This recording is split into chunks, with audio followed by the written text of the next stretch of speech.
When someone comes to you and asks, "What's your race?" what do you answer?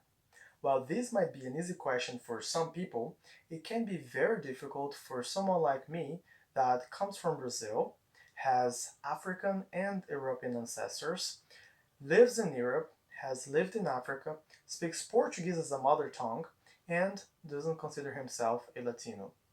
Today, I hope to persuade you that we have to abandon the concept of race because it has no biological support, it is inaccurate, and it divides people. As I said before, I am from Brazil. I have a mixed color. I am not white and I'm not black. Like many Brazilians, I don't consider myself a Latino or Hispanic because Spanish is not my mother tongue. I lived on three continents, and from my observations, classifying people by race is not helping in the fight against racism. First of all, we will discover the origin of the term race and how scientists have broken the idea that we have several races. Then, we will outline some examples that shows how this concept is inaccurate. And finally, we will explore some examples in our history of how this concept has divided us. According to the episode The Origin of the Race in the USA, aired on May 2018, and part of the video documentary entitled The Origin of Everything created by PBS Studios, the word race first started to be seen in the English language around the 16th century. At that time, race wasn't attributed to physical traits or behavior. It meant quite literally that you were a member of the same household, group, or shared a common ancestor.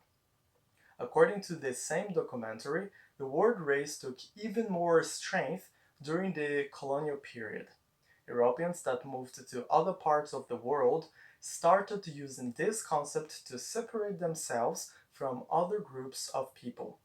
During the period called Enlightenment, scientists and philosophers tried to use physical markers to justify social norms that already existed during the period of colonialism. What we cannot forget is that all these theories and ideas of different races created by philosophers and scientists of the 17th and 18th centuries were created based on small scientific studies and without the technology we have today. According to a 2002 study by Stanford scientists, there is no evidence that groups we commonly call races have distinct unifying genetic identities. In a 2000 article published at New York Times, Natalie Enger quotes Dr. Eric Steven Lander, a genome expert at the Whitehead Institute in Cambridge, who admits that there is no scientific evidence to support substantial differences between groups. We can go on and on to say that all this concept of race is nothing more than a social and political construction created by people. Now, let me explain how this concept of race is also inaccurate. I have heard some people saying that all Asians look the same or all blacks are alike. This concept is not just wrong, but it's also a stereotype. According to a 2018 National Geographic article written by Elizabeth Colbert, there's more diversity in Africa than in all other continents combined. This breaks once again the concept of race because if we are only classifying people by the color of their skin or their physical appearance, we are doing it wrong since they are all distinct. I tried to research about how many official races people use in 2020, and I found that there isn't a global unity in the topic. Some people may say that there are four races, others five, and others may even mention a higher number. According to the United States government, there are six categories: American Indian or Alaska Native, Asian, Black or African American, Hispanic or Latino, Native Hawaiian or other Pacific Islander, and white. As I mentioned at the beginning of my speech, I honestly don't feel part of any of these race categories, at least not at 100%. I'm only 25 years old, but the color of my skin and the fact that I lived in so many places made me realize that I'm a mix of several races. I'm unable to put myself in only one category. This is the same issue for many people around the world. The last point that I would like to discuss is certainly the major issue of this concept, which is the fact that races divide people.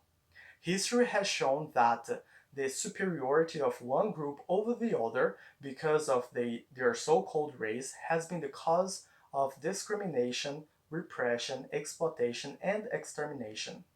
If you just think back to slavery, for example, the only reason that people treated others with a brutal behavior is because they thought that they belonged to a superior race and that anyone outside of that race didn't deserve respect. We have a lot of examples in history of genocides that took place because a certain group of people decided that their race was the only one pure and consequently better than the others. One example that we all know are the Nazis that killed millions of people just because they believed that their race was superior and had to overrule the others. Finally, let us recap on what we have spoken today.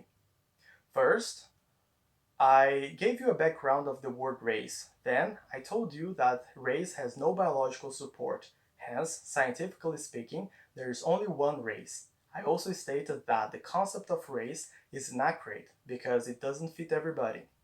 And finally, I gave you examples of how races divide people. Now, next time someone asks you the question, what's your race? You can answer by saying, I'm a human being. There are already so many things that divide us, but race doesn't have to be one of these things. This change of vocabulary will be a constant reminder that we are all equal and that we only have one race, the human race.